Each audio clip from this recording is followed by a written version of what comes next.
Hi. Ladies, how are you doing today? How are you? Thanks. How are you? I'm great. Okay, I am obsessed with this series. I binged through the 7 they gave me. I can't get enough. Thank you. I don't know what it says about me, but Sharon, let's go there because you saw obviously the original series. You wanted to adapt it. What was it? What did you see in these ladies, these characters that you thought, I gotta adapt this? Oh God, the original series is so good. It's quite different from ours, but the five, it's the same inherent premise and setup. But the five sisters, I've never seen such badassery. They were just such badass women, but really close, really bonded, funny, like every time they got together in these little Belgian cafes to plot the next murder, I was just with them all the time, and just the thought of doing that in my way, with Irish sisters, setting it in Ireland, just letting them run loose around the country trying to kill and prey. It's kind of what you dream of doing. It's so much fun. Oh, it's just fantastic. Okay, Eva, you're next.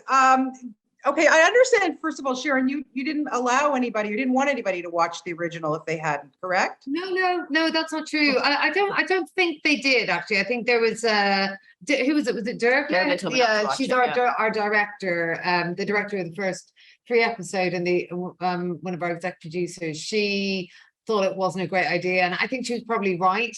Yeah. Because then the girls just got to do, completely originate their characters and not have that in their heads. But in all truthfulness, I forgot about it as soon as you guys came on board. I never thought about those characters. Right.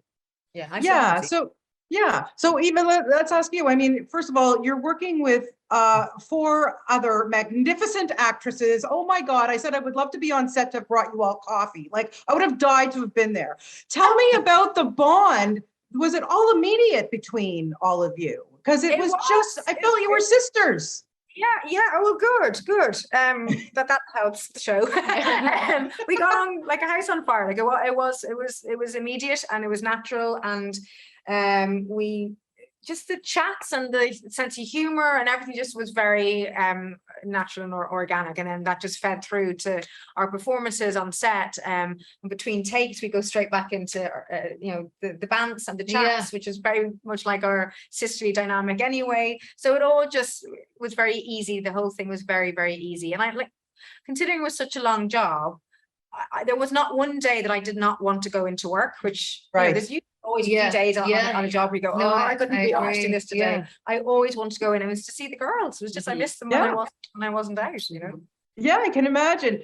Sarah, I love Bibi. Oh my God, I love her. She is, I want to be Bibi. Seriously, I do. I don't know why, but I do. But I have to ask you, how hard is it to get used to wearing that eye patch from pretty much all of the series? Yeah, I mean, it did give me a dodgy left knee for sure.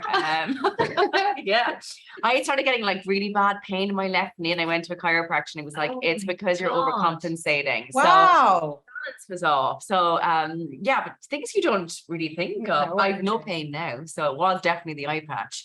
It was definitely a challenge at the beginning. Also, my vision is not great in my left eye, so yeah, and I wasn't allowed to pick which eye.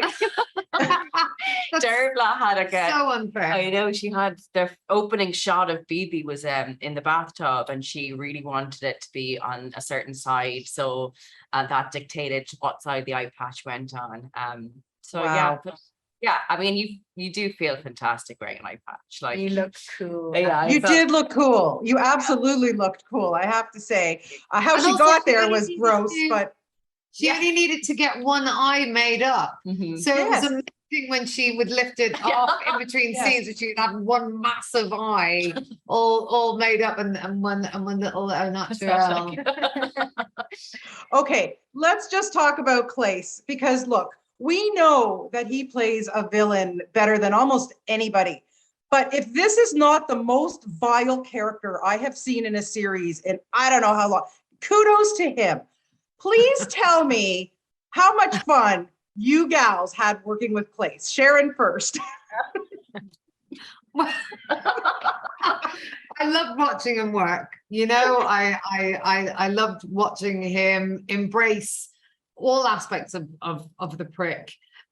He sort of he most naturally became, you know, sort of dangerous JP, whereas I loved watching him be made a fool of, you know, and having to cope with you know, humiliation at work or at the hands of the sisters. I like watching him cry on a log while his house burnt down. You know, I like watching him having to walk through his work office with a wet patch of a toilet seat on his backside.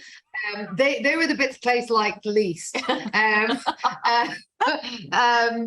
yeah, he's a sensational villain. I you know, for the everyone has said that his vileness is it's unbearable, but it's also you can't stop watching him, which is exactly what I wanted, you know. And I think we're also really on the girl's side, because by the end, everyone wants to kill him, you know.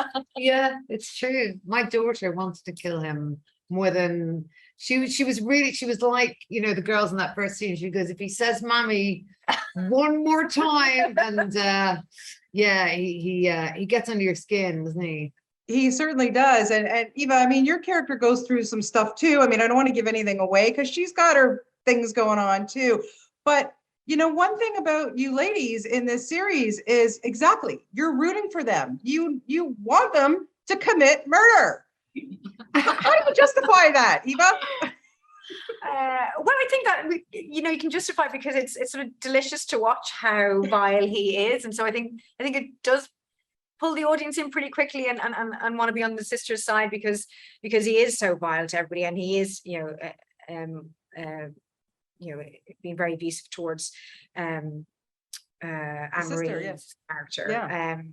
But I think also each character has their own reason, their own personal vendetta and reason to go after him. But I think when you put all that into the mix and you have the four sisters together with that will, then I think that's a very powerful thing, you know. And I think that's what's sort of really fun for the audience to kind of jump on board with, is to be part of that kind of plotting and planning.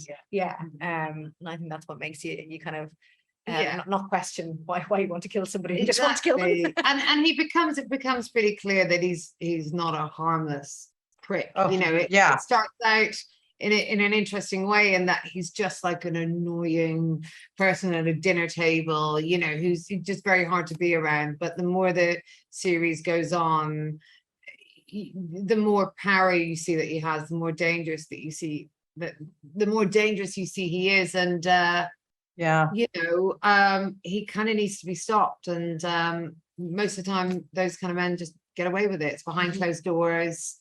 No one sees the full extent of the abuse. And I think this is a kind of wish fulfillment, you know. Yeah.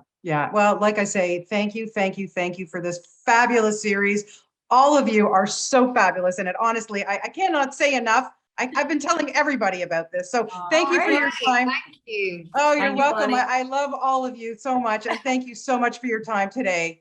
Have a good one. Thank you. Bye.